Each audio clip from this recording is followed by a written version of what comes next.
শিশুর কথা শুনবো আজ, শিশুর জন্য করব কাজ। এই প্রতিপাদ্যকে নিয়ে জামালপুরে বিশ্ব শিশু দিবস ও শিশু অধিকার সপ্তাহ উদযাপিত হয়েছে। জামালপুর থেকে আবুল কাশেমের তথ্যচিত্রে দেখুন বিস্তারিত।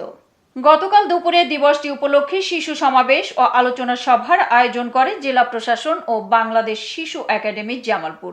জেলা প্রশাসকের সম্মেলন কক্ষে আয়োজিত আলোচনা সভায় জেলা শিশু বিষয়ক কর্মকর্তা সুলতানা আহমেদ স্বপ্নার সভাপতিত্বে জেলা প্রশাসক হাসিনা বেগম, অতিরিক্ত পুলিশ সুপার ইয়াহিয়া আল মামুন, জামালপুর সরকারি বালিকা উচ্চ বিদ্যালয়ে প্রধান শিক্ষক শামসুল হক সহ অন্যান্যরা বক্তব্য রাখেন। এ সময় বক্তারা বলেন, পড়াশোনার পাশাপাশি শিশুদের শারীরিক ও মানসিক বিকাশের জন্য খেলাধুলার সুযোগ দিতে হবে।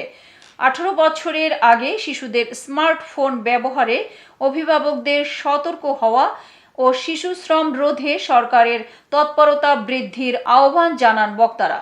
প্রতি বছরই বিশ্বের বিভিন্ন দেশে ব্যাপক উৎসাহ ও উদ্দীপনায় এই দিবসটি প্রতিপালন করা হয়। এতক্ষণ সঙ্গে থাকার জন্য ধন্যবাদ।